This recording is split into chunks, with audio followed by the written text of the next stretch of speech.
20 часот време за нов блок информации на К1 телевизија. Еве што информативната редакција издвои за денес. Едно лице загина, а 4 се повредени во сообраќајна несреќа која утрово се случи на автопатот Неготино-Демир Капија. Пред директорите на јавните институции презентиран начинот на имплементирање на новиот закон за општа управна постапка. Од 5 до 9 јули Велес домаќин на 13-тиот интернационален фолклорен фестивал.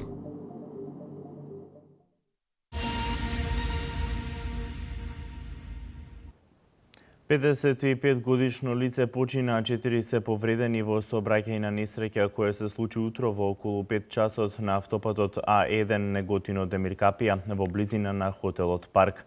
Станува збор за семејство од соседна Србија. Според првичните информации, тие патувале за Грција, каде требало да го поминат летниот одмор.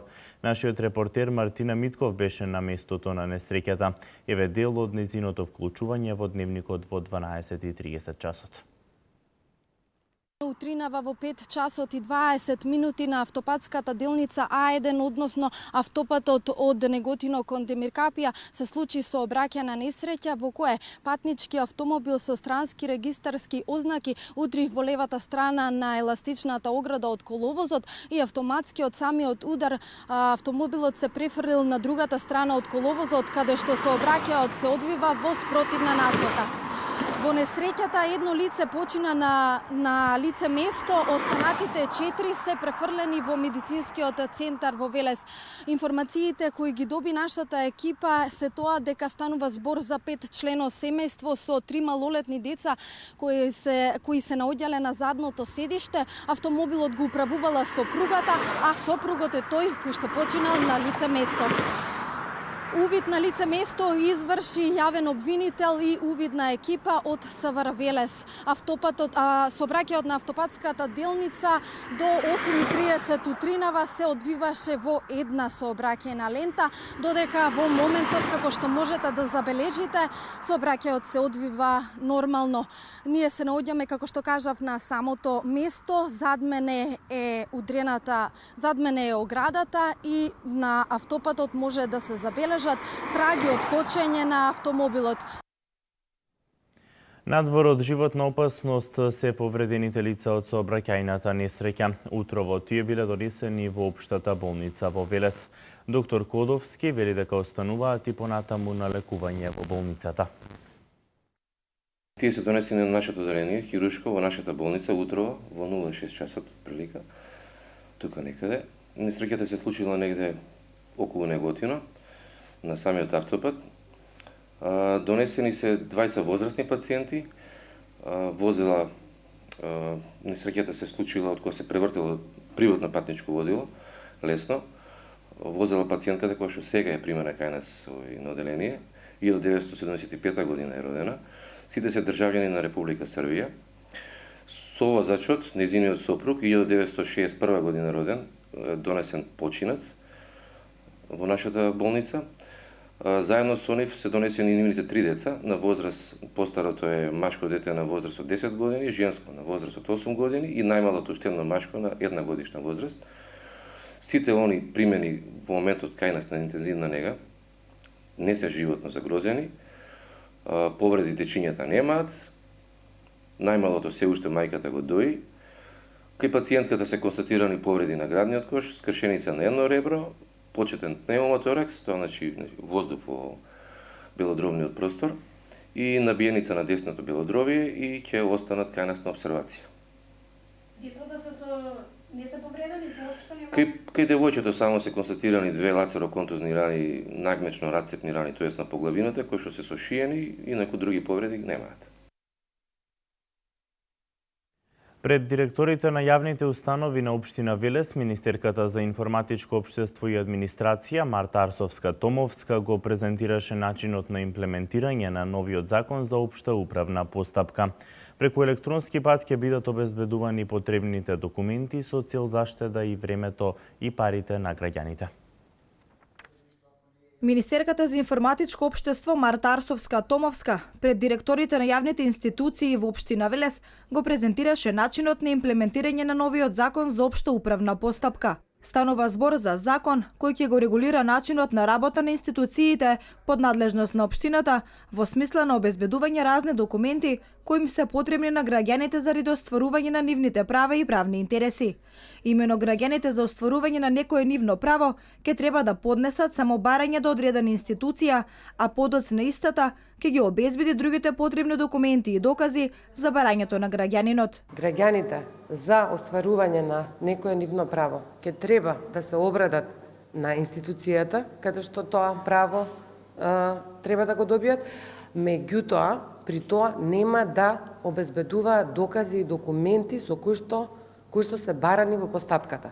Туку институциите меѓу себе ќе направат таа размена на докази и документи. Со ова, вели министерката, ќе се заштеди времето и парите на граѓаните, а ќе се олесни и работата на администрацијата, затоа што преку електронски пат ќе бидат обезбедувани потребните докази и документи. Општина Велес, вели градоначалникот Славчо Чадиев, ова го практикува од самото донесување на законот. Имаме веќе пракса еден вид во еден таков систем на работење, тоа е електронското издавање на дозволи за градење. Значи, слични се системите, ние сме подготвени се оно што ќе се бара на ниво на локална самоуправа, вклучувајќи и тука училиштата, токму затоа се тука и директорите на сите институции под локална самоуправа, да го објасниме ова денеска заедно со министерката, да ги запознаеме што е она што следи и да се вклучиме максимално во оноа што треба да го работиме како и досега што сме го работили. Со овој закон, потенцираше Арсовска-Томовска, ќе се доближи јавната администрација до граѓаните, а истовремено ќе се подобри квалитетот на давање на услуги. Воедно потенцираше дека наплатата ќе се врши на едно место, односно во институцијата до која граѓанинот поднесува барање за остварување на одредено негово право.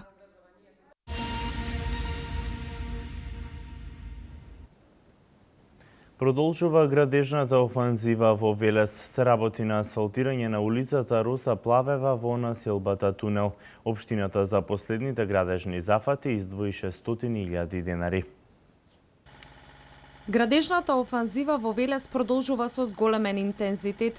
По реконструкцијата на канализационата мрежа на улица Бајрам Хасановиќ во населба Оризари и бетонирање на истата, денес се врши асфалтирање на улицата Роса Плавева, која се наоѓа во населбата Тунел на детската градинка. Пристапивме кон средувањето на одводниот доводниот систем, подигање на шахтите, нивелирање према оноа што требеше и ја исполнивме таа желба, исполнуваме моментот желбата на граѓаните, односно приоритетот на урбаната заедница Тунел да се асфалтира, односно ни побара да се цементира, меѓутоа ние донесовме решение како најпрактично моментот е асфалтирањето на оваа улица. Реконструкцијата на улиците се по претходно барање на граѓаните, кои се ставени како дел од програмата за уредување на градежно земјиште на просторот на општина Велес за 2016. Покрај оваа улица санирани се и реконструирани се и други улици кои што беа влезени во годишната програма на општина Велес.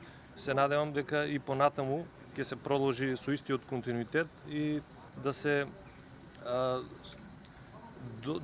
доведе до ниво каде што сите граѓани, жители на оваа урбана заедница да бидат задоволни. Пред асфалтирање на улиците се променува водоводната и канализационата мрежа. Пред да почне асфалтирањето, направивме реконструкција на водоводната и канализационата линија. Тук имаше доста проблеми, стара водоводна линија, имаше доста дефицит. Така да тоа што го направивме, го решивме и тој проблем и сметаме дека во наредните минимум 20-30 години нема да има тука некој дефицит на водоводната линија, така да и граѓаните ќе бидат раат, нема да има исклучување на водовод. Градежните зафати за овие улици, општината ја чине околу 600.000 денари. До крајот на годината се очекува да се завршат и останатите краци од улиците во населбата Тунел.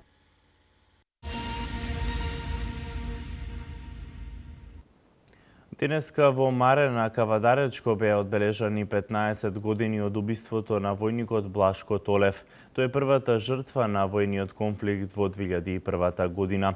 Пред бистата делегација предводена од градоначалникот Александар Панов, членовите на семејството, представници на армијата на Република Македонија од гарнизонот Криволак, Сдруженијето на борците, како и делегација од местната заедница Марена му оддадоа почит и положија свежо цвеќе. Пред спомен бистата на Блашко Толев, првата жртва на воениот конфликт во 2001 година, денеска во селото Марена беше одбележана 15 годишнината од неговото загинување.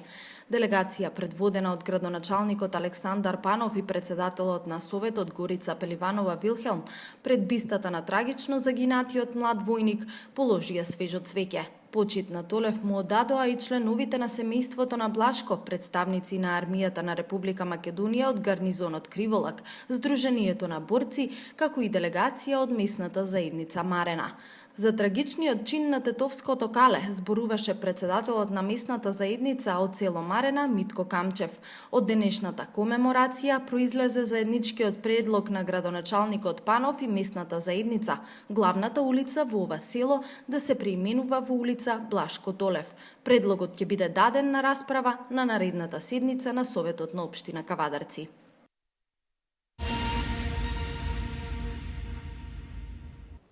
Единаесет странски и 8 домашни ансамбли ќе го презентираат својот фолклор пред посетителите на 13-тиот интернационален фолклорен фестивал.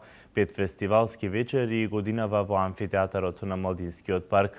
Љубителите на фолклорот ќе можат да уживаат во богатата програма.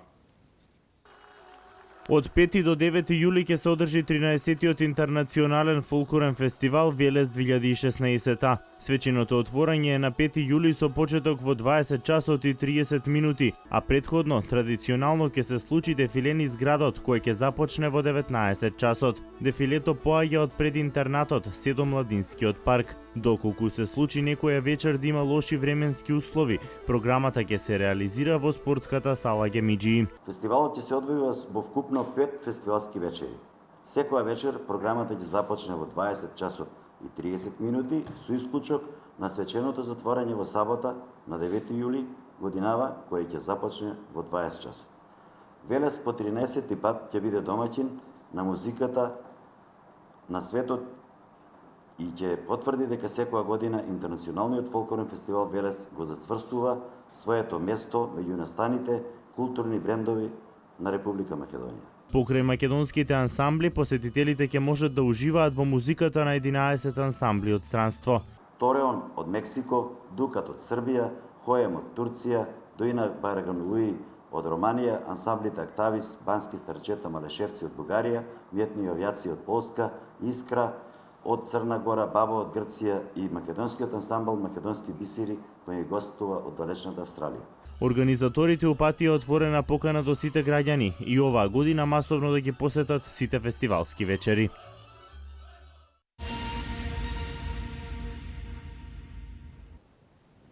Од денеска нема да може да се увезуваат половни автомобили постари од 10 години. За 17,2% ќе биде пониска цената за минута појдовен повик во роаминг помеѓу Македонија, Србија, Црна Гора и Босна и Херцеговина. Вестите од Македонија во продолжение. Од денеска повеќе нема да може да се увезуваат автомобили постари од 10 години, односно ќе може да се увезуваат половни возила со најмалку Евро 4 стандард. Ваквата одлука беше донесена на барање на импортерите на нови возила уште во 2013 година, но со датум на важење од 1 јули годинава. Оние граѓани кои купиле возило со стандард Евро 3 има рок до вчера да ја платат царината и да ги комплетираат увозните процедури. Царинската управа информира дека по првите 4 месеци од годинава биле увезени 9500 возила, односно речиси двојно повеќе од истиот период лани. Увозот на половни возила беше либерализиран во 2010 година, кога беа увезени и најмногу половни возила, односно 51.399 автомобили.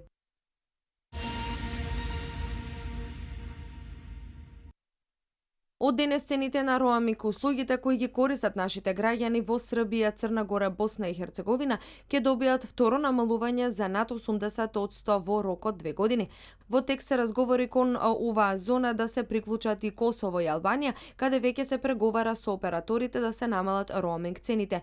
Минатата година цената на минута појдовен повик во роаминг беше намалена за 73%. Од денеска, како што информираат од Македонската агенција за електронски комуникации, денари, за минута појдовен повик ќе се плаќа 14,8 денари. За следната година е предвидено намалување од 14,8 денари за минута за појдовен повик на 11,7 денари или за 20,2%. Поминато годишното намалување на цената за SMS во роуминг за 54,5%, годинава таа се намалува од 5,6 денари на 4,9 денари. Лани цената за 1 мегабајт интернет беше намалена за 90%, а од денеска ќе биде пониска за 35,7%. 1 мегабајт интернет во продажба наместо 43,2 денари ќе чини 27,8 денари. Во јули следната година, согласно договорот, цената ќе се намали на 12,3 денари, односно за 55,7%.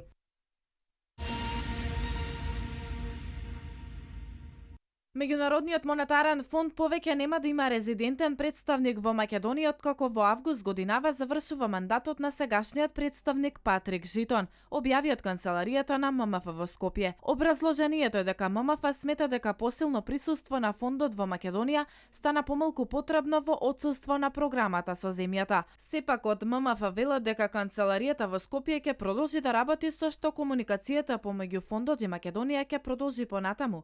Исто така, ММФ ќе продолжи да врши надзор на макроекономските показатели и политики.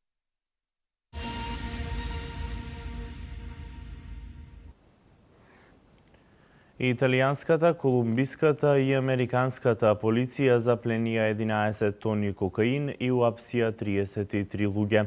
Одобрена е продажбата на грчкото пристаниште Пиреја. Ова се вестите од светот. Запленети се 11 тони кокаин и уапсени 33 лица од страна на италијанската, колумбиската и американската полиција. Уапсените лица рафинирале наркотици во колумбиска џунгла и ги шверцувала во континери со овошје. Поголем дел од кокаинот е запленет во Колумбија, изјави Франко Роберти, началник на Националната служба за борба со мафијата во Италија. Мрежата го рафинирала кокаинот во Колумбија, каде биле откриени 7 лаборатории во џунгла и потоа го превезувала со бродови до Европа и САД во континери со овошје преку држави како Панама, Коста Рика и Доминиканска република.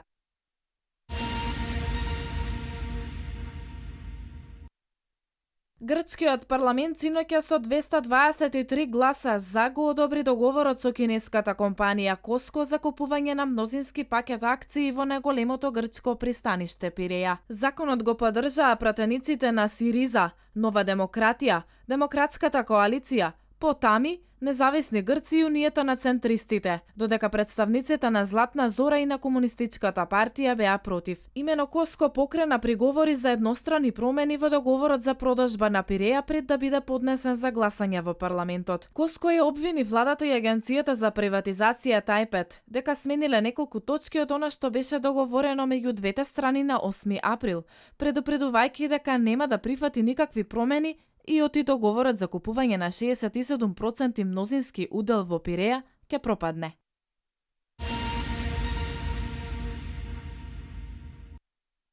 Безвизното патување во Европската Унија ќе стане реалност за грузијците од септември. Ова го најави германскиот министер за надворешни работи Франк Валтер Штајнмајер. Германија и Европската Унија прават се што е можно тој процес да заврши што е можно побрзо, нагласи министерот. Тој појасни дека процесот е поврзан со определени процедури и формалности во Европскиот парламент. Еврокомесарот за миграција и внатрешни работи Димитрис Аврамополус изјави во април дека Тбилиси ги исполнил сите услови неопходни за либерализација на визниот режим со државите од Европската Унија.